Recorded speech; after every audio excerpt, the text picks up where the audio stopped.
ជំរាបសួរអ្នកទាំងអស់គ្នាសុខសប្បាយទេ Salut à tous, j'espère que vous allez bien. Aujourd'hui, on entame une nouvelle leçon. Meien di samsa prampal, leçon numéro 37. Donc, dans cette leçon, on va avoir deux parties. La première, c'est la révision des consonnes fortes et faibles. Comme ça, si vous n'aviez pas compris dans la leçon précédente, ou si je ne l'avais pas bien expliqué, c'est l'occasion ici pour mieux vous le faire comprendre. Et dans la deuxième partie de cette vidéo, on verra comment les consonnes se prononcent quand elles sont en position finale. D'ailleurs, j'arrive avec un nouveau format. Comme ça, en fait, vous pouvez voir ce que je veux vous montrer, ce que je veux vous enseigner. Et vous pouvez aussi me voir comment je prononce le khmer, comment mes lèvres bougent pour bien prononcer les sons. Donc si ça vous plaît, dites-moi ça dans les commentaires. Et puis si ce format ne vous plaît pas, dites-moi ça aussi. Dites-moi également dans les commentaires s'il y a un format que vous préférez ou si vous voulez que je fasse une vidéo particulière. On commence la vidéo avec la révision des consonnes fortes et faibles. Alors, ce que j'avais omis de réellement bien vous expliquer, c'était ceci, le classement des consonnes selon leur force. Parce qu'il est vrai qu'il y a des consonnes fortes, des consonnes faibles, mais même dans ces deux catégories, il y a deux autres catégories, deux autres sous-catégories. Dans les consonnes faibles, les consonnes qui sont vraiment les plus faibles sont, comme vous le voyez ici, yoro, lovo, ho. Au-dessus, on a ngo, nyo, no, no et mo qui sont aussi des consonnes faibles, mais un peu plus fortes que yoro, lovo, ho. Dans les consonnes fortes, on a sa, on va dire que c'est une consonne moyennement forte, et toutes les autres consonnes que vous voyez ici, ce sont des consonnes qui dominent vraiment tout. Il n'y a rien qui peut les surpasser. Donc c'est ko, ko, ko, ko, cho, cho, cho, cho, do, to, do, to, ba, po, po, la et o. Donc retenez bien ce classement parce qu'il va être très important pour pouvoir déterminer la lecture, comment dire, ça va être important pour savoir comment prononcer les mots. Donc je vais vous faire quelques rappels. Les mots dissyllabiques, c'est-à-dire les mots de deux syllabes, sont vraiment très courants en khmer. Et on va aussi parler de séries de consonnes en A ou en O. Donc, le premier cas, c'est quand dans un mot de deux syllabes, vous avez dans les deux syllabes des consonnes qui ont la même série, soit série A, soit la série en O. Dans ce cas-là, le mot, il va se lire normalement comme il s'écrit.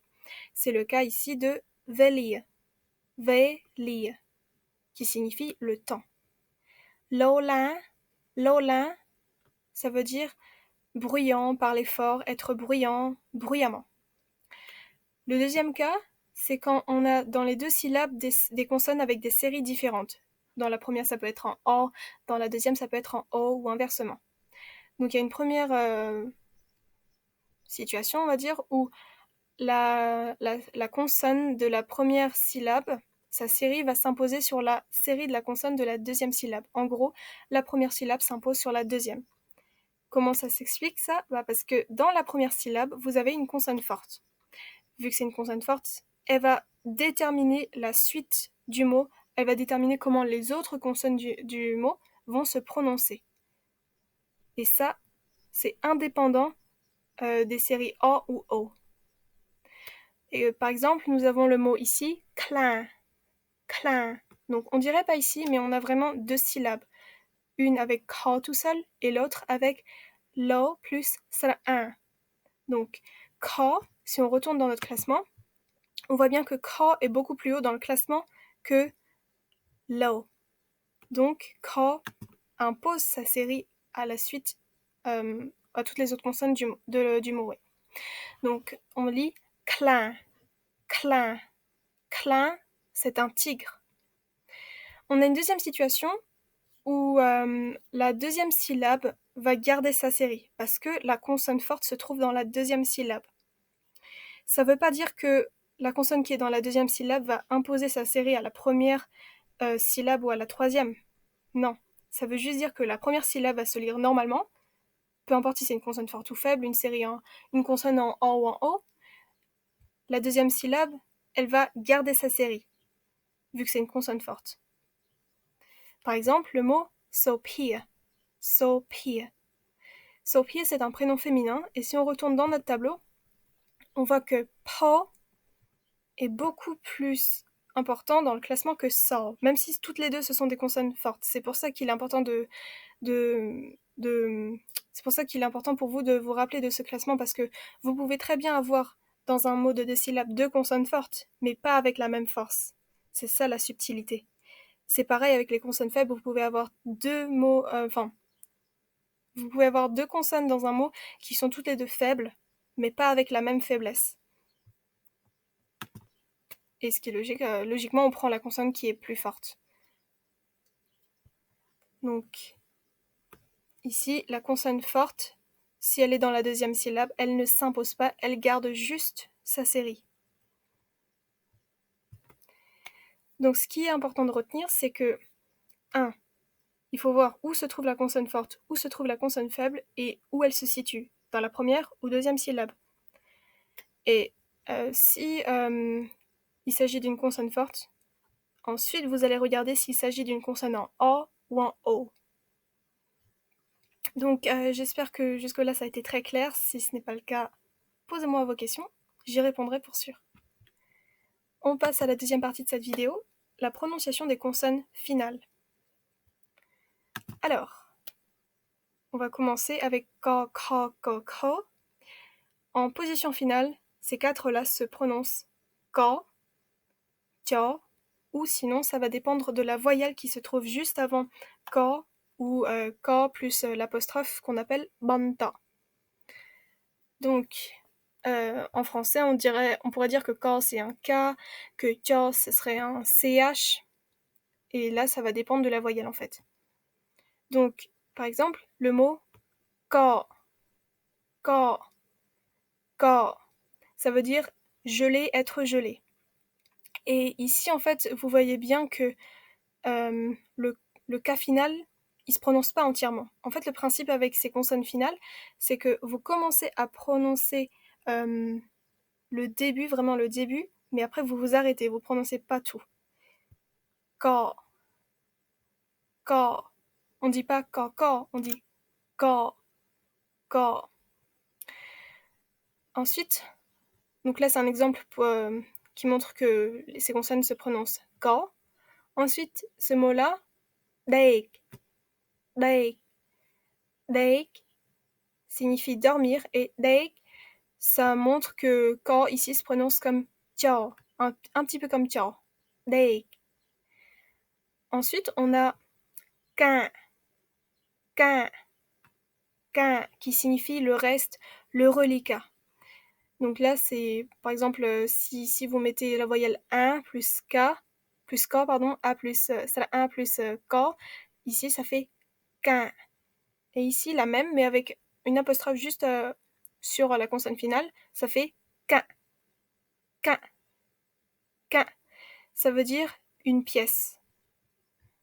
Quin, quin, quin, quin. C'est pareil si on remplace sera 1 avec sera o, par exemple, ça fait ko, ko, ko, ko. Donc, ko, dei, quin, quin. On passe à la suite. Tio, tio, tio, tio. En finale, elle se prononce comme tio. Nous avons par exemple les mots saoit, saoit, saoit, qui signifie rire, et pai, pai, pai, qui signifie diamant. Diamant. En fait, si vous voulez, si vous n'arrivez pas à commencer à prononcer et vous arrêtez brusquement, ce qu'il faut faire, c'est quand vous dites par exemple le mot pai ou dans tout autre mot, il faut coller la langue au palais. Enfin, plutôt à l'arrière du palais, en fait. Pai, pai, pai. Et vous faites ça pour chaque mot. Sao, ko, dei, etc. Peut-être que comme ça, vous allez peut-être mieux prononcer le mot. Ensuite, on passe à do, to, do, to, do, to, do, to. En finale, toutes ces consonnes se prononcent ta, comme le T en français. On a par exemple les mots kambat, kambat, qui signifie couteau, et bat, bat. Bot, ça veut dire fermé. Kam bot, bot. On passe à ba pa, qui se prononce en finale comme po, donc un P en français. Par exemple, on a les mots tiens, tiens, tiens. Tiens, c'est un oiseau, un moineau. Et on a le mot so piep, qui signifie doux, gentil, tendre.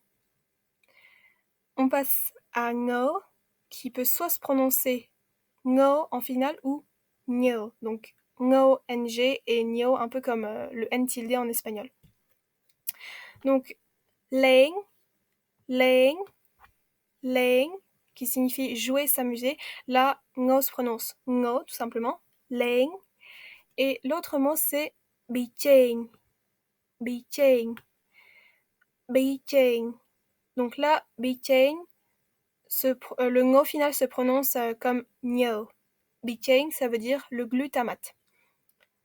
Ensuite, on a nio encore, mais qui va se prononcer en finale nio, donc n tilde. On a par exemple ici le mot peigne, peigne, peigne, ça veut dire être plein, être rempli, peigne. Par exemple, j'ai plus faim, c'est peigne pour peigner. Ouais, peigne. Ensuite, no et no se prononcent no en finale, comme un N français. Donc, on a par exemple les mots sanyan, sanyan, sanyan. Sanyan, c'est la connaissance, la perception, la notion. On a le mot chan, chan, chan, c'est une assiette. Et an, an, an, c'est lire. On a mo qui se prononce mo en finale, donc c'est comme le M français. Et on a l'exemple du mot tom, tom. Tom, ça veut dire se priver de, s'abstenir. Par exemple, je m'abstiens de manger du porc. En khmer, on pourrait dire knyam tom nyam sankjruk. Donc, nyam, manger, et la viande de porc, enfin littéralement, viande c'est 5, et la viande de porc c'est 5 kilo. Kilo, c'est le cochon, donc 5 kilo, la viande de porc.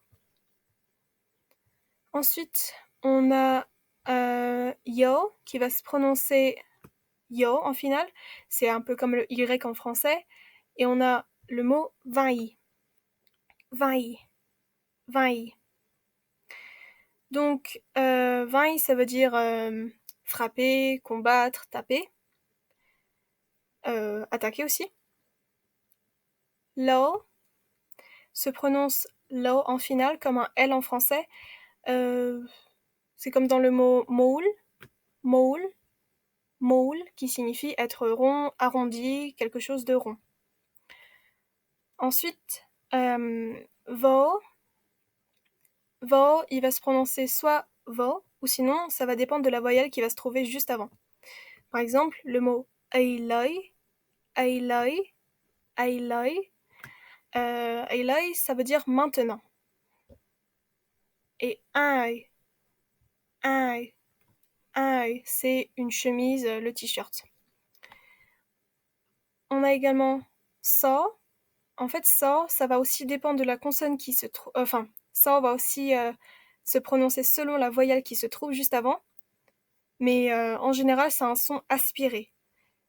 Donc c'est un peu comme un, oh, eh, oh, ce genre de son aspiré. Et si vous avez par exemple la voyelle i plus ça fera i. Si vous avez u plus ça fera u. Si vous avez 1 plus ça va faire 1, ça va faire comme ça. 1. Donc par exemple, on a le mot oh, oh, oh. C'est un peu comme cette voyelle-là, oh. Oh, ça veut dire traîner, pousser. Ça, ça, ça.